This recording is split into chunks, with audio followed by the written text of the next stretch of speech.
Matam kuinadagi United Nations da permanent seat fangnabagidamagta honaduna lakpa adu tabidabagidamagta India gi maikaidagi UN da piramba funding 54% kakthakre. Isreal amasung Hamas kagi oina hauzik thengnariba lanfam asi ceasefire gidamakta United Nations da mangarak subu oina pukhallakiba resolution US na veto power sizinaduna pass tawhankidre. Europe da hauzik Russia amasung Ukraine gi oina soknariba lanfam asi dasu anauba awonba amada Russia gi maikaidagi Ukraine gi anauba city amam pungfana lausinba ngamkre. International relation amasung geopolitics ki oiba anauba video update amada kudingmak putaramna ukchari.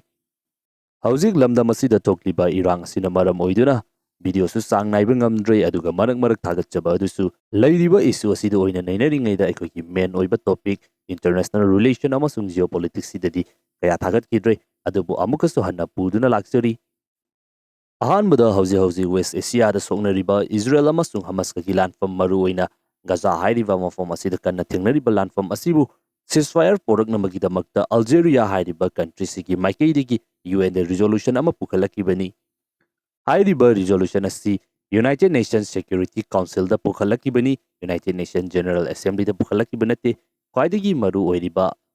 decision lawriba asisu United Nations Security Council dani aduga mafam asida bot thadagadoriba asina permanent member oiriba manga amasung non permanent oiba member taraga punna member tramngana bot pibani. Resolution adugi matangda launakiba vote aduda member tara mangagi manungda tara humdoina resolution adugi favor da vote piki aduga Britain hairiba country sina vote hadadana abstain tauki. United Nations gi permanent member oiriba United States of America gi maikaidagi veto power sizinaduna hairiba resolution adubu pass tawhankidabani. Mathangdana Russia amasung Ukraine gi oina thengnariba lanfam asida haurakpa matamda Russia gi maikaidagi Ukraine gi saruk ayamba asi yamna kanna lausinduna Russia na lanfam asibu irailai na ngamgadabagi maongda uramba adu matam kharagi matungda US amasung NATO gi maikaidagi aduki matik yamlaba mateng kaya ama Ukraine da fisinduna songnariba lanfam aduda Russia asi ngakthokduna adumak lakivani maram asina haukriba matam khara asida lanfam asi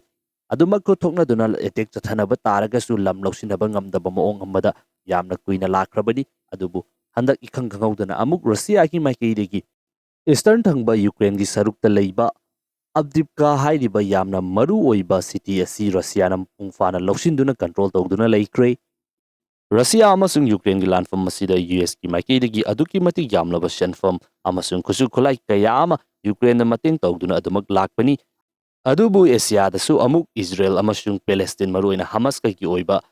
lanfam asi thoksilakpadagi US gi maikaidagi somda amuk mai onsilingaida Ukraine da hana tawrama mateng adu aduki matik yamna changhantakrabani matang asida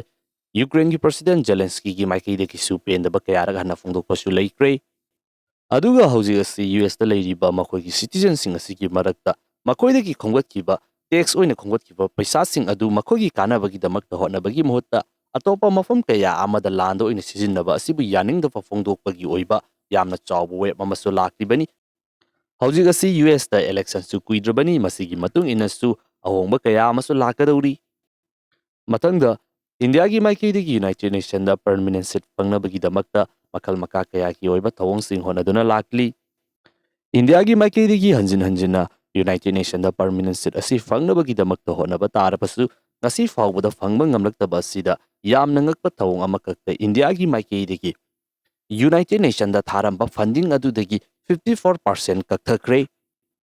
Hairiba asi United Nations kaktanate Ministry of External Affairs ki maikaidagi handaki sahi asida international body sing asida India ki maikaidagi thamlamliba funding asigi 35% kakthakibani maduda United Nations ki oina hana leiramiba funding adudagi 54% kakthakibani. Mamangi sahi 2022 amasung 2023 hairiba chahi asida India ki maikaidagi UN da thadaramliba budget asi 382.54 crore ni adubu handaki sahi asidadi 175 crore kaktamak sinagadauri. Joho haiba India dagi haudokiba global gi software giant company ama oiraba company sigi CEO Sridhar Bamboo 2021 da Padma Shri Awasu fangkraba aduga matam asimaktada India gi Security Advisory Board ta member amasu oiramba miyo sigi maikaidagi hauzik India gi maikaidagi UN gi peacekeeping force ta tawriba contribution asi fawba toktokadabani haiba wafum fawba fongdorakli. Hauji India gi oina leiriba population asigi matung inadi Indiana United Nation da permanent seat phangba asi justified oi haiduna mioi ayamana phongdoknaribani.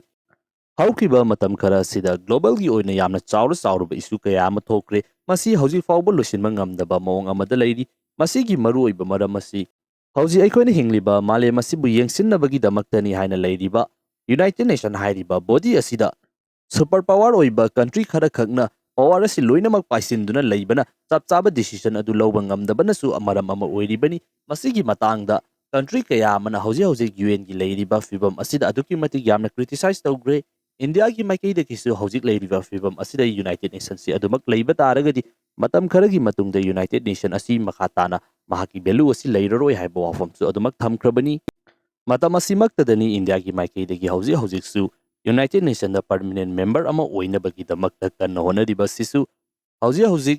United Nations sida permanent member oinabagi damakta yamna kanna tanariba si India, Japan, Germany amasung Brazil hairiba countries sing asini hairiba countries sing asigi manungda India khaknani hauji UN da makoina tamlamba funding da ke kakharakliba si atopa countries sing ki maikei de kidi masigumlaba tawong sing asi amata lakhalakpa leite maram asinasu expert kharagi maikei de gi India gi tawong asi atopa countries sing na karimata tawdabani na masi afaba ama oirekta basu yai haiba wafam su adumak phongdoknaba yauri Matangda India ki maikei de gi Lakshadweep Island singi manungda challiba Minikoi hairiba island asida INS Jatayu kauba naval base anobam sagadori masida sunatana island group asigi manungda challiba Ekiti island da airstrip amasung anoba airbase amakasu sanabagi damakta planning su tauri hairiba military base asi atuba matamda sanabagi damakta Ministry of Defense ki maikei de gi phongdokre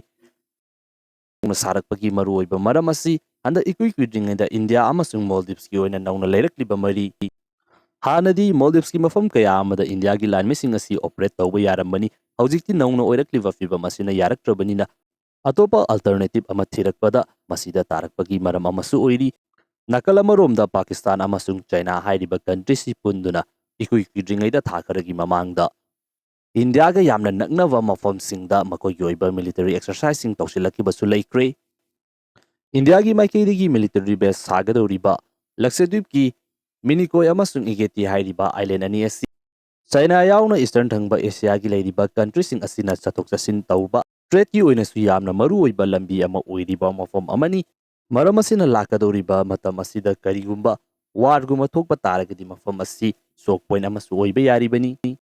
mafam asida military base ama sagalakpa haibasi India gi oina nga fadon hingliba nga misinmi kaya sing asigi security gi oiba khudong chaba ama su oigadoribani lakliba matam khara sida mafam swai sida nga fariba India gi nga misingi oiba yamna khudong chadaba kaya ama leikre Pakistan Sri Lanka dagi hendoktuna hauji Maldives da China gi oina henkalakliba influence aduga Indian Ocean asida China gi power asi nomo gi mapangal kankalakliba asibu thengnana bagi damakta India gi maikei de yamna kanna honari masigi manungda handak nauna Lakshadweep Island da India ki maikei de ki anauba military base sagalakpa sisu maru oiba maram amani nakal amaromdasu Andaman Nicobar Island da India ki oina Strait of Malacca asibu block toba ngamnabagi mawong amada military base ama saduna leirabani nomo gi mapangal adumak kankanalibani nakal amaromda northeastern side da leiriba Bhutan hairiba piglaba country aduga India gi oina yamna maru oiba chicken neck corridor hairiba siga thangnaduna leiriba country asi China ga haukiba matam khara sida aduki matik yamna mari chasinkiba adubu thengnana bagi damak India gi maikei digi yamna kanna honaduna India amasung Bhutan ga gi oiba border gi jaga asida kilometer lising ama sangba highway ama India amasung Bhutan ani punduna khusamnaduna sagadori Russia amasung Ukraine gi oiba lanfam asi thokraba matungda global stage da aduki matik yamna chawba ahongba kaya ama lakre haukiba matam khara asida North Korea amasung Russia hairiba country ni sigi mari asi adumak chasinba urakli matam kharagi mamangda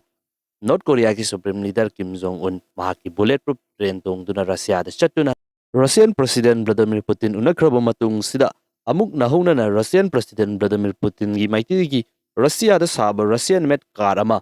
North Korea ki Supreme Leader Kim Jong-un gi damakta gift tawkre Russian leader Vladimir Putin gi maiti gi Kim Jong-un da car ama gift tawriba si hauzik Russia amasung North Korea gi oina nauna lakliba achetpa mari asibu so tawribani haiduna Russia gi site gi phongdokre Matam kharagi mamangda Kim Jong Un Russia da lakamba aduda hauji sonariba Russia amasung Ukraine gi landform asida North Korea gi maikidegi Russia da kolaising mating pangba amasung Russia gi maikidegi na North Korea gi supreme leader oidiba Kim Jong Un gi yamna kanna mangjariba Manglan satellite ama sanabagi onariba asida technology mating pangba haina yanakibagi wafamsing leire haiduna mafam kaya amadagi yamna kanna report tawnakibasu laikre masini ngasigi oinadi matanggi anauba video amada amuka hanna thengnarasi